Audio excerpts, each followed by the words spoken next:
Hello everyone, আশা করছি তোমরা সকলেই ভালো আছো। আর এই দেখো আমার এগুলো মুখে যত কিছু রং মেখেছি, সং সেজেছি, এগুলো তো উঠাতে হবে না, এটারও ভাবলাম একটা ভিডিও দিয়ে দিই। আর আমি জানি এটা তুলতে আমার অনেক টাইম এবং অনেক সময় লাগবে, আর টাইম এবং সময় তো একই হয়।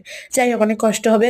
এই যে ফেস ওয়াশটা নিয়ে নিয়েছি, আমি পন্ডস ফেস ওয়াশ ইউজ করি। তোমরা কি ব্র্যান্ডের অথবা কি ফেস ওয়াশ ইউজ করো অবশ্যই আমাকে জানাবে কমেন্টে। আমরা তো আর যদি দেখা করতে, এই দেখো এইদিকে আমি এটা তুলতে তুলতে আমার বোনের সাথে গল্প করেছিলাম যে এগুলো তো উঠছেই না, এবার কি করবো, একদম পার্মানেন্ট হয়ে গেছে।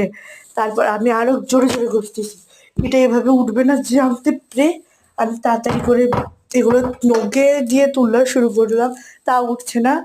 তারপর ভাবলাম যে আমি জাল নিয়ে ঘষে নিই, তো এত টাইম বরবাদ করার থেকে আমি তাড়াতাড়ি করে একটু, নাকেরটা কিছুতেই উঠছে না। এবার আমি কি করি, আমি তো ভেজা হাতে ফোনটাও টিপ দিতে পারছি না যে অফ করবো, তাও উঠেনি। এটা হচ্ছে আমার মেকআপ লুক।